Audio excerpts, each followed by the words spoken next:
Okay, so the body is about as clean as it can get. So now it's going to be time to turn our attention to the neck. First thing we're going to do is we're going to make sure these frets are nice and level. I already started. There's a lot of wear, and I don't think I'm going to get all of it out because these frets are pretty shallow. But we are going to. I did give a couple licks with the fret file to kind of recrown some of them.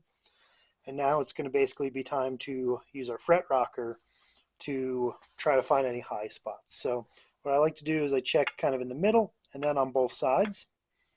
And what we want to do is we're looking for this to be nice and solid. So right here it's solid. I can't move it.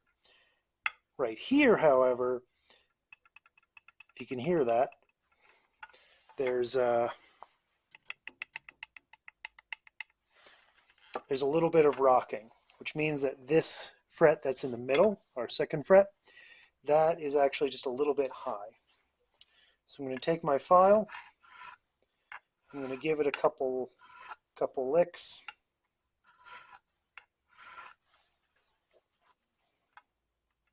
Still high. We're going to keep doing that until it's solid and not wiggly.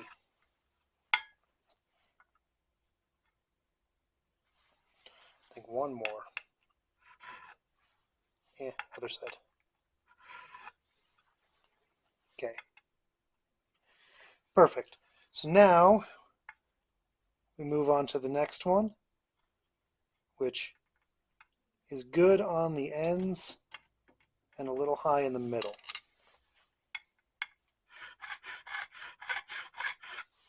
It also goes without saying we want to make sure the frets aren't lifting at all. So I had my little hammer and I tapped and made sure they were all down.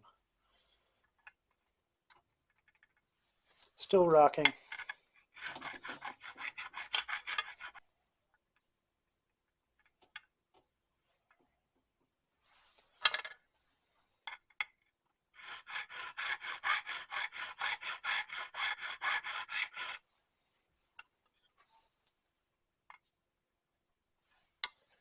Okay, so I'm going to do that to the rest of them, and then we'll come back. Okay, now that we got that all level, it's time to polish the frets. So to do that, we're going to take our little shield. You can also lay a bunch of masking tape on here. And then we're going to take some real fine steel wool and buff the frets. We don't want to scratch up our fingerboard at all, so just be careful with that.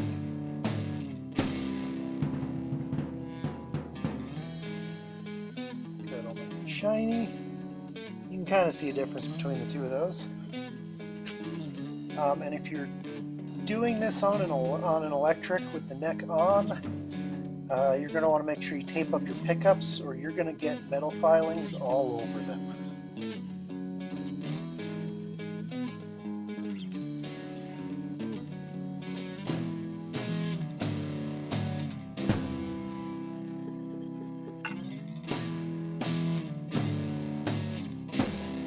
Got to use the small one for the last couple, or really just the last one.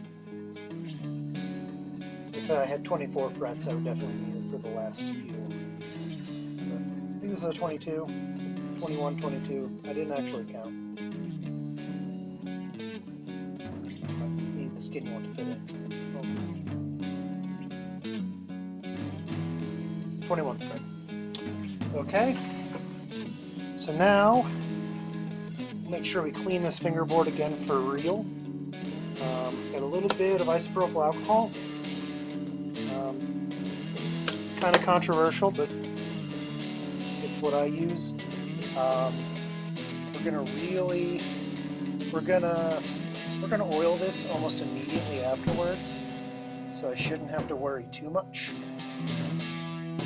But I'm just gonna scrub into that fingerboard, get all that grime off. I still see fingerprint marks or finger marks from players past. Let's try to get most of that off. I don't get all of it, that's not like the biggest deal, but I do want to make this about as clean as I can. But I understand that on an old instrument, they may just be stained. Because this is a rosewood or close enough fingerboard, and you don't put a finish on it.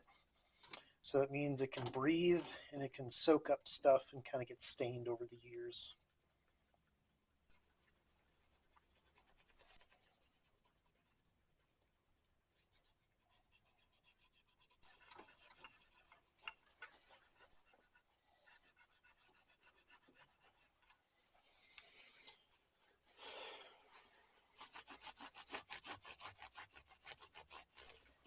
So there we go.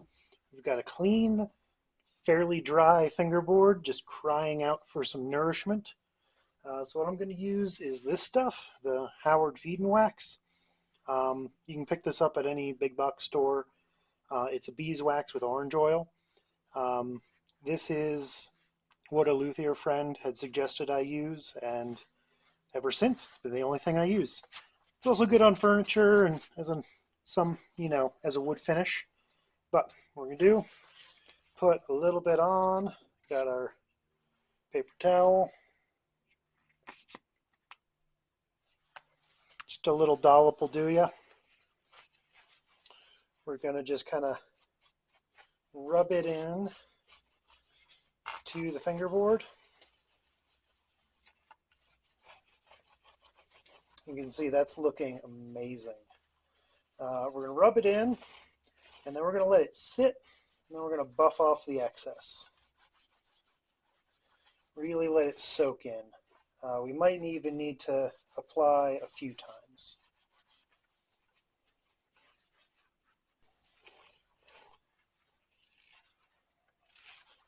All right, we'll put the neck aside, and let's turn our attention to some of this hardware.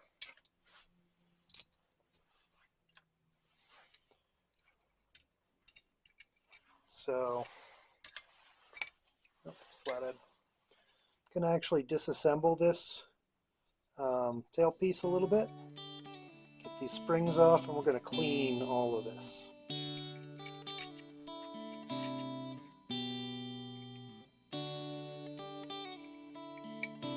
I don't want to take anything like too far apart, but that should be good for my purposes. Oh, and that's really sticky, so we definitely want to clean that. Same as before, I'm going to start with a little bit of soapy water.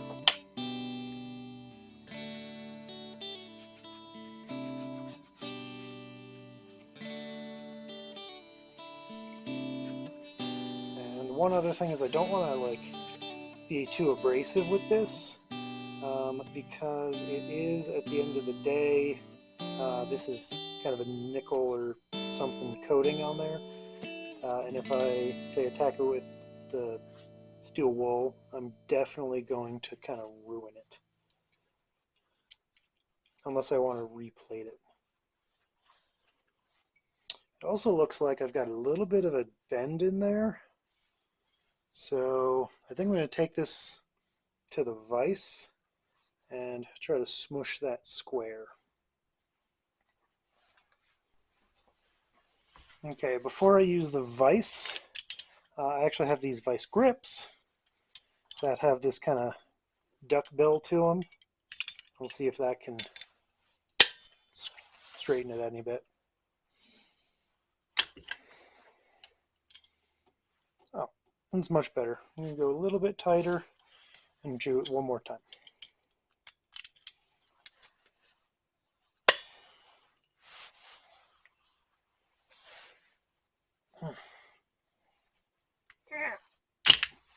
Did that a little too tight.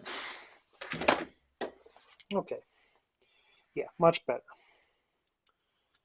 And hey, what do you know? This freed up because it doesn't have any weird pressure on it. So that is good to know. It actually looks like it's kind of captive between these screws. Like it almost turns on the threads. But there we go. Anyway, clean that up.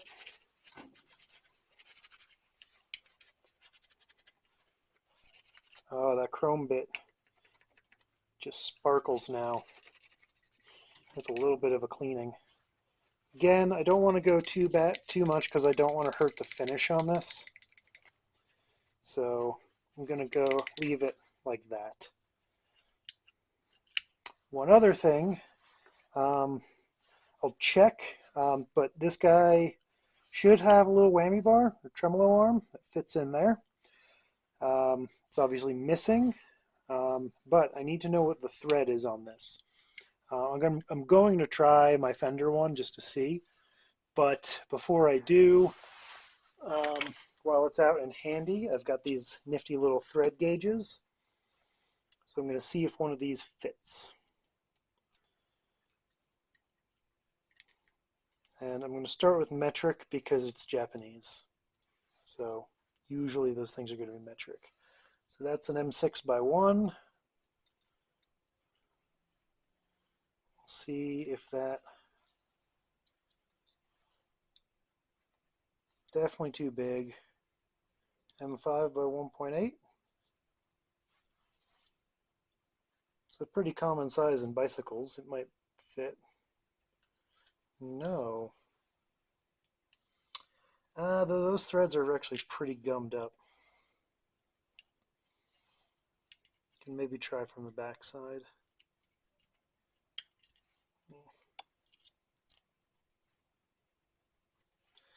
If it is an M5, I do actually have an M5 tap. Okay, I got it started. Okay, it does appear to be an M5.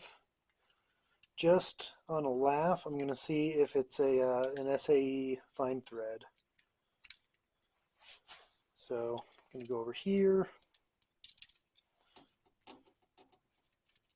This is a 1032. That's going to be way too... Actually, is it 1032? Oh, that's way smoother. Okay, so now that we know this is a number 10 fine thread, 1032. So I just need, if my Fender one or any I have don't fit in that hole, I can break out the welder and a 1032 bolt and make a little Frankenstein one. So that's good. You know.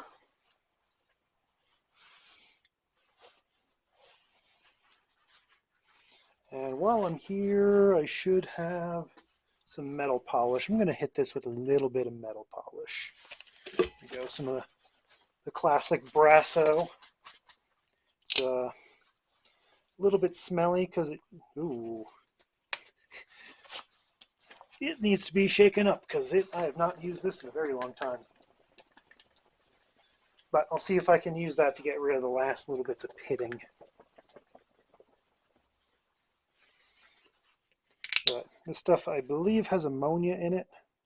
It's a little smelly. So it's a good thing we're in the garage with plenty of ventilation. Oh god, yeah, that's got ammonia. It smells like cat pee, but makes your metal shiny.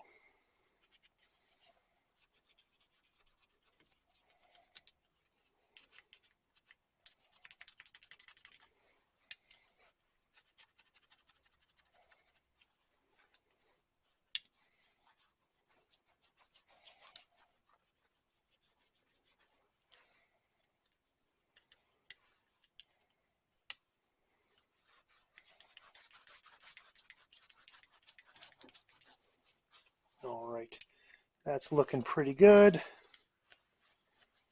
Wipe off the excess.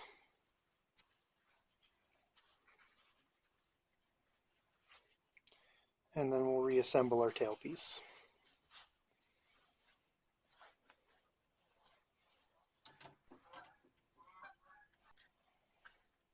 There it is, mostly together. So we're going to put that aside and get it ready to go on. We're also going to take some of the Brasso and clean up this bridge.